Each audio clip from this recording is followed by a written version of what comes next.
কিরে কবির, তোর মন ভালো নাই মনে হইতেছে? তুমি ঠিকই ধরছো রাধা ভাই। কি হয়েছে? তোমার তো কওয়া হয় নাই।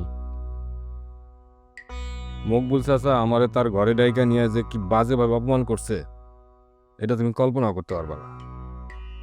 এখন তো এই গ্রামে আমার মুখ দেখানোর মতোই অবস্থা নেই। কি করছে মুকুল চাচা?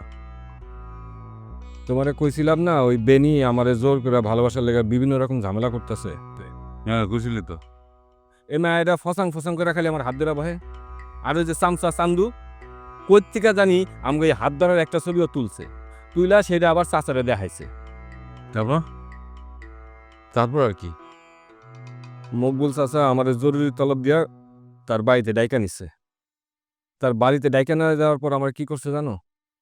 কি করছে? আমি তার ঘরে ঢোকার পর সে চান্দুরে কয়, কি ব্যাপার চাচা, কান্দুরে ঘরের দরজা লাগাতে বললেন যে? দরজা লাগালো এই জন্যে তোমার আমি আচ্ছরম করে পিটামো। এটা কি কারণ চাচা? তোমার কারণ ছাড়া আপনি আমার পিঠেতে যাইবেন কেন? তোমার কারণ সারা পিটামো কে করলো? কারণটা আছে কবির ভাই, অনেক বড় কারণ আছে। কি কারণ চাচা? কারণটা আবার জানবার চাও? তোমার লজ্জা করো না জানতে? মুড়ি খেউকা কবি, সারাদিন মুড়ির উপরে থাকো। কোন সাহসে তুমি আমার ছোট মেয়ের সাথে প্রেম প্রীতি করবার গেছো? হ্যাঁ, এই সাহস তোমার কে দিচ্ছে? কোথায় পাইছো এই সাহস? চাচা, আপনার ছোট মায়ের লাগে আমি প্রেম করি এই তথ্যটা আপনারা কেরা দিছে? এটা তো একটা ডাহা মিছা কথা। তাহা বিচার কথা। আমার চোখে ধুলা দিতে চাইছো? হাত ধরে জড়াজড়ি করে ছবি তুলছো, সেটা আমি দেখিনি মনে করছো? সি সি সি সি সি। আমি নিজে এই ছবি তুলে চাচা সামনে দেয়।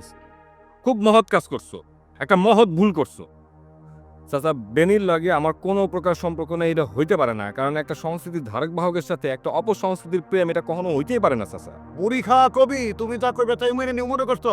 কার সঙ্গে প্রেম প্রীতি না থাকবে ওইভাবে তো ছবি তুলে পাগল বুঝাতে তোমারে। চিন্তা করে দেখো রাজা ভাই, ওই বুইরা আমারে কি অপমান নানা করছে।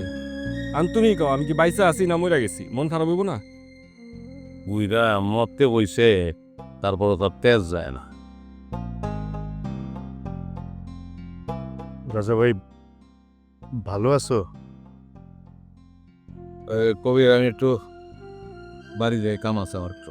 না রাজা ভাই, তুমি উঠবা না রাজা ভাই।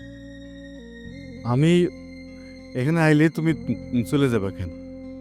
তবে আমি তোমারে যে কথা দিয়েছিলাম সেই কথা অনুযায়ী তো আমি চলতেছি। তারপরে যদি তুমি ওইসব ব্যাপার স্যাপার মাথায় রাখো, মানে তুমি তো মাথায় রাখাটা তোমার উচিত না।